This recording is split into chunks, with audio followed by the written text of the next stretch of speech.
Hi everybody, I'm Bree the Plant Lady, checking in with part 2 of my late September weekly garden tour. I'm starting here along the woodland edge, not because it looks pretty, but because it's extremely dry. It's really depressing, and well, there are some sad sights that I wouldn't ordinarily want to show you, but I feel like the whole point of my channel is to be real and not only show successes, but show all of the challenges that you face as a gardener, and drought is right at the top of that list. I'd say drought and deer, the double Ds, probably are causing me the most stress at this point, living in central North Carolina, where we haven't had any significant rain realistically since July, and it's really starting to show. So let me go ahead and turn the camera around and give you an up-close view of the not so glamorous side of gardening. I just want to show you how bad some of the plants look. So obviously this hydrangeas are not drought tolerant, nor are they deer resistant. You know, I'm pleased to see how well the camellias look, and look at how bad these edgeworthias look. Super wilted. Ugh, gardening in drought is not any fun at all. We've got a chrysanthemum that's usually really beautiful, looking absolutely terrible. And look at this edgeworthia. It's depressing. But some good news. Camellia sasanqua contorta is looking pretty good. It would be really problematic if this was brown, because then, as you know, camellias are evergreen, and when they die of drought stress, they don't come back. These deciduous things have a possibility of coming back in the spring. But, you know, that hydrangea wasn't dramatic enough. Look at the hellebore. So we're in a real drought. I think the news should be talking more about that.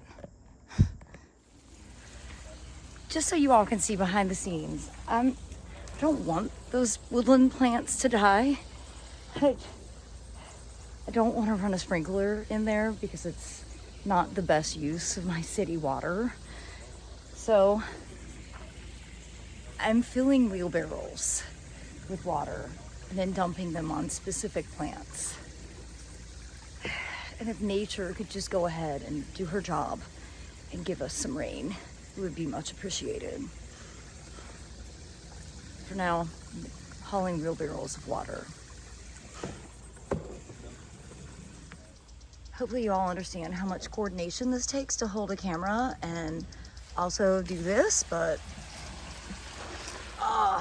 and I don't even think I got it on the edgeworthia at all. Good grief. Let's get another wheelbarrow load. I hate drought. So making our way up from the woodland to the areas where I have been running sprinklers pretty consistently, it looks a lot better. So there's that.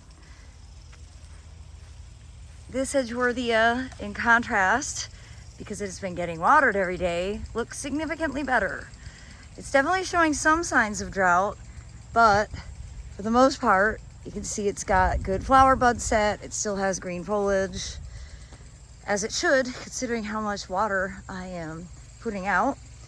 I am keeping up with my BT applications on all the cool season veggies. Got some back there, I've got more there. It is a challenge when you foodscape and you have them integrated everywhere. You have to really keep up with that.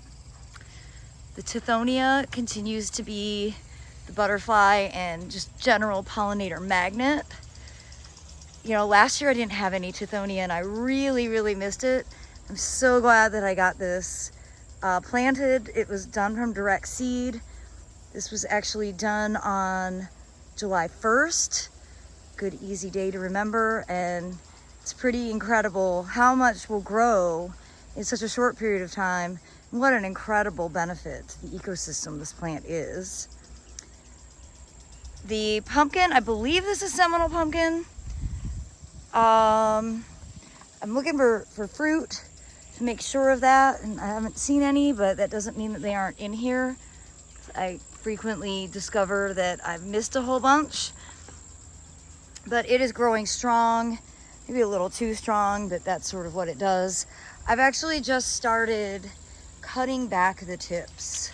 So I really wanted this section filled out, but I don't necessarily want it to grow up and over everything.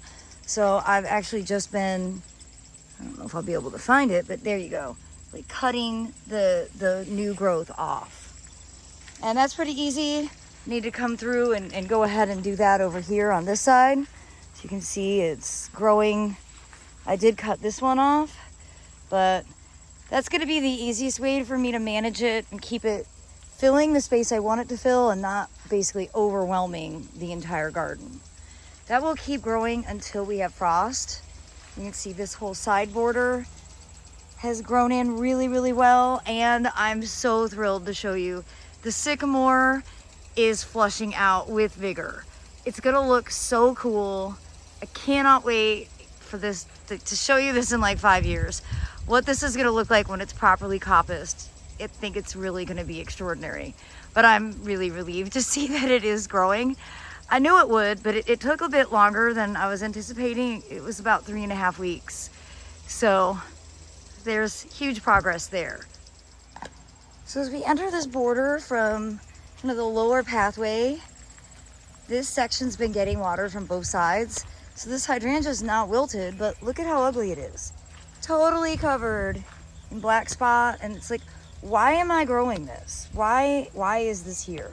This is on the chopping block. I'm gonna dig this out.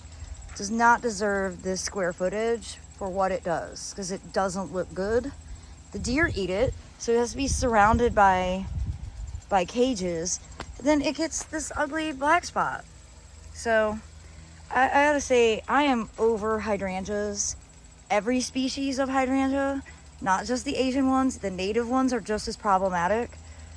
I'm over them. I am over it. Hydrangeas don't belong in this former tobacco field. What does belong? Hellebores look great. Gardenias look awesome. Obviously, coleus are always going to be my #1 choice for everything. You know, I love the ground plane coverage of this pumpkin. I don't need to do it every year, so I might be a little pumpkin heavy this year, but I was just trying to cover up ground plane and it's done its job completely. Here's another example of some new growth that I just need to go ahead and cut back because I don't want this to completely smother the coleus. But overall, I'm really happy with how this border has come out, and I'm really happy with some of the decisions that I'm making, thinking more critically about why have a hydrangea when it performs so poorly. Well, I was just looking, I'm like, why is this jalapeno not have any foliage on it? And then I noticed, look at this big fat hornworm, and it's got 2 wasp eggs. It's been parasitized, but not completely. And I think I'm just gonna let it be. That's pretty amazing. You know, the hornworms do turn into a wonderful night active moth. It's big and beautiful. And so I have like a love-hate relationship with them. And I think I'm just gonna not bother. This one might already be on its way out, though I've never seen one where it only has 2 of those cocoons coming out of it. Usually they're covered.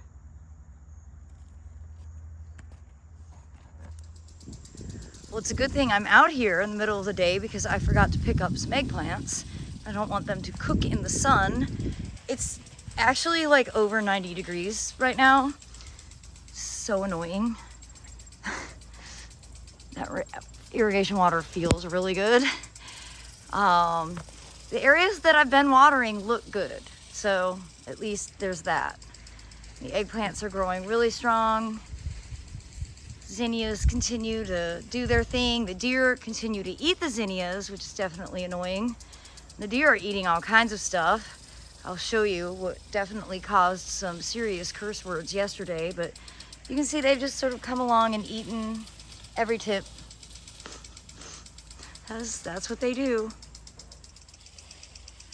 I'm really pleased with how all of these cool season veggies are growing. I've been doing my very best to keep them watered, keep them covered in BT, and keep them covered with the shade cloth, which I need to go ahead and pull back over. But this is what the deer did. They just ate the tips off of these really healthy late season tomatoes, both pots. See, just literally ate the top right off. And they ate like several feet. So I went ahead and put cattle fence panel over here to help protect that. And it's so hot. These plants aren't wilting from dry. They're wilting from it being this stupid hot temperature. It's just miserable.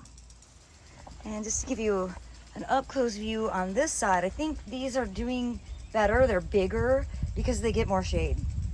And that's it. This season is tough. Some falls we get a lot of moisture from tropical systems, and that has not been the situation. I'm not asking for a hurricane, but you're trying to grow cool season vegetables in North Carolina. Putting them where they get more sun than shade this season is probably to your advantage.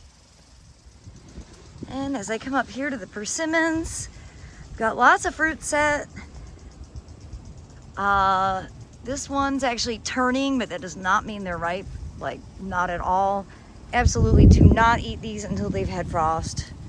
Ugh, it's a quick way to ruin a meal. Speaking from experience.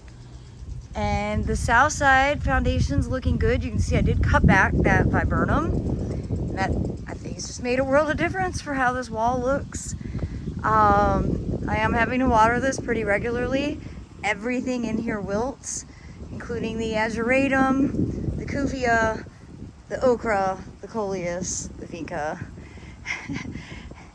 Yeah, everything is hot and dry.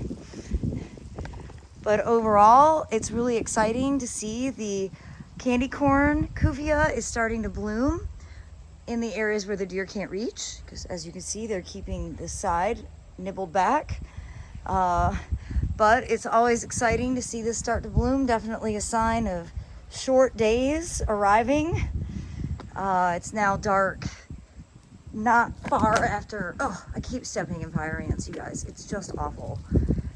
It's so dry, and my poor right foot, I have had probably 8 bites in the last 5 minutes. Oh, they're horrible.